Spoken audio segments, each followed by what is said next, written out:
Hey everybody, welcome to the iProv vlog. I'm Jordan Smith with iProv. As always, I've got Pat Laughlin with me. What's up, Pat? What's up, Joe? How are you today, man? Good. I called you Pat Laughlin because today you got a little bit of a rant that I'm excited. Well, Yeah. I hate to go off on a tear, especially on Friday, but I was reading the news this morning, and I came across this article that the Senate was taking a week off next week, and that's fine. I know that people work hard; they deserve vacations, but the rest of the article said they're taking a week off and they're going to delay more funding for people that are suffering right now, and that includes small businesses like ours. We have been very lucky, very fortunate to not have too many clients leave us. In fact, we've even had some more that have said, "Hey, we want to do more now."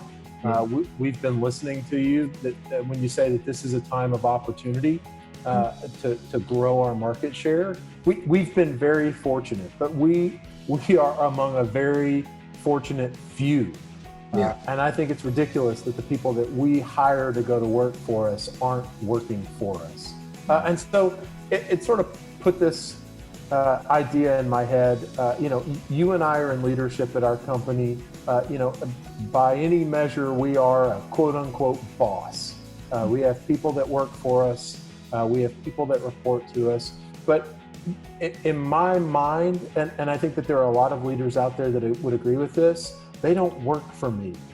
I work for them. Yep, we say that all the time. Yeah, I mean, it's a very old concept. There's lots of articles about servant leadership and who really works for who. In a chain of command, in an org chart, we sit at the top of it.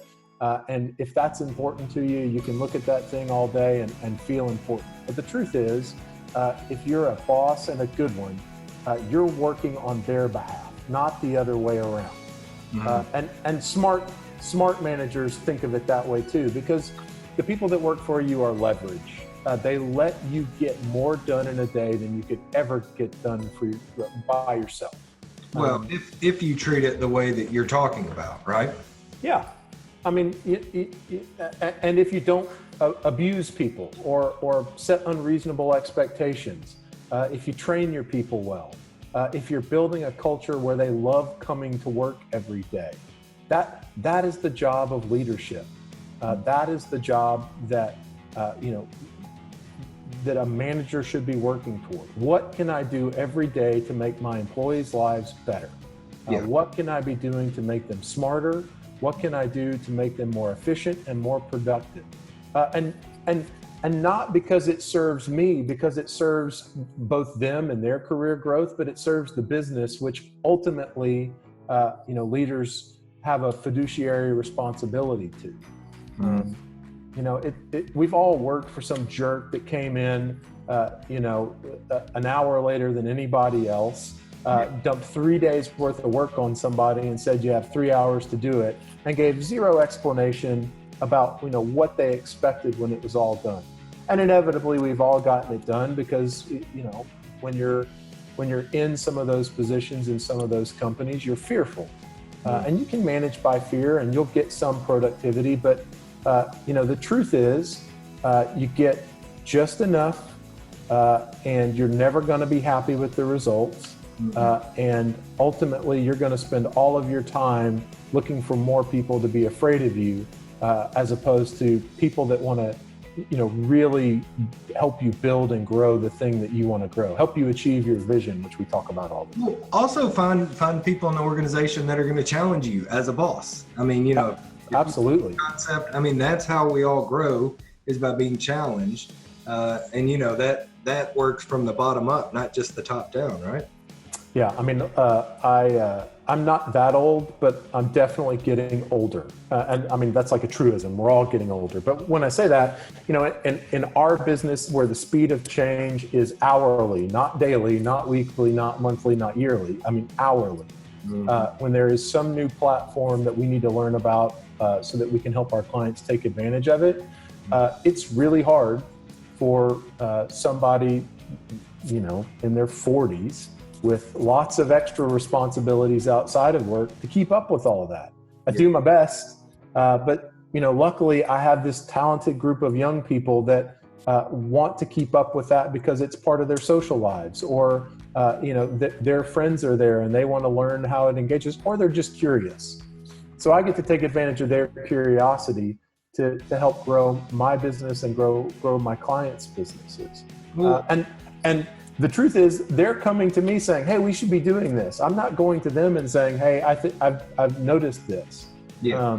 And it's tremendous when you give your people the freedom and the tools that they need to go bring you back these great ideas, and then you give them enough empowerment with some guardrails. I'm a big believer in guardrails.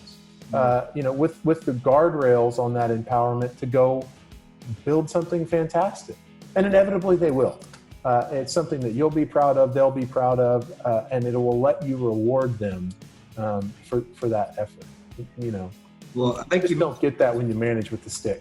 Yeah. Well, and you mentioned something that I want to make sure that we don't gloss over, which is empowering your team and letting them make their own mistakes, and being okay as a leader to know that with a certain amount of empowerment comes a certain amount of failure, and being okay with that.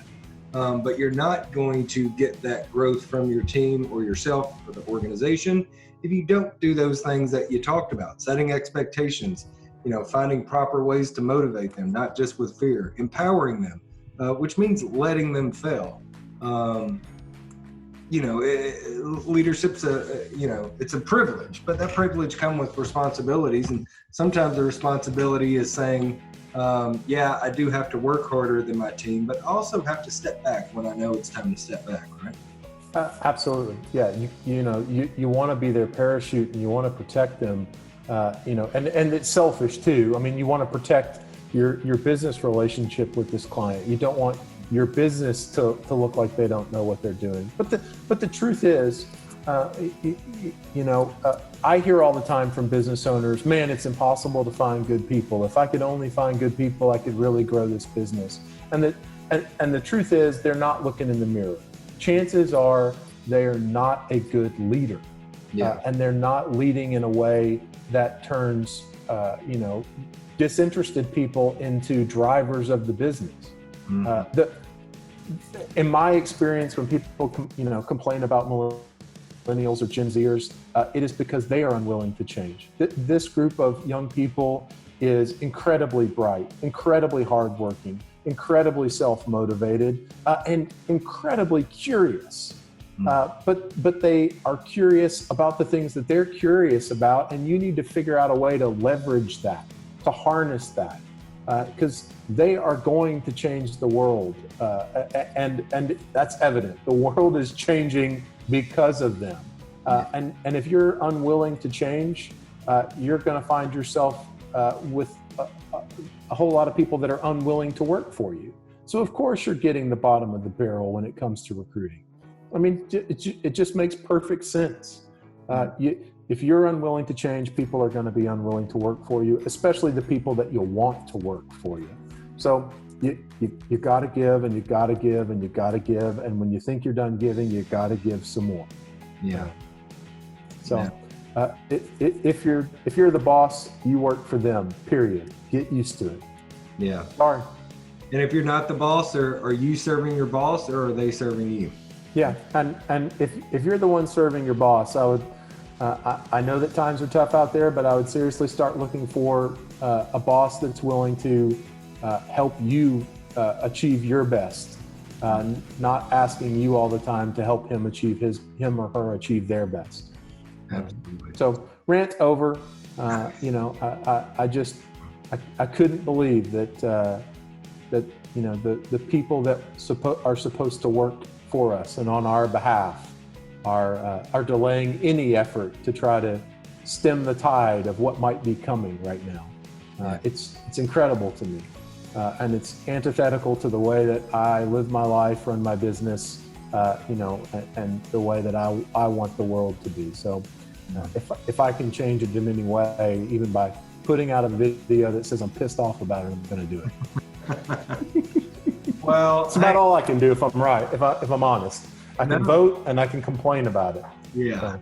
Well, I love it. And everybody out there watching and listening, respond and tag a boss that's great, that you want to give props, that they're doing the stuff that Pat just talked about.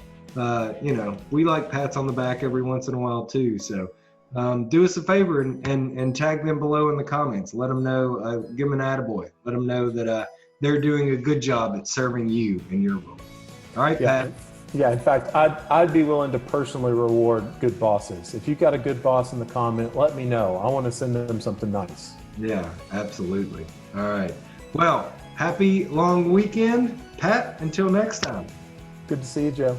All right. Peace, peeps.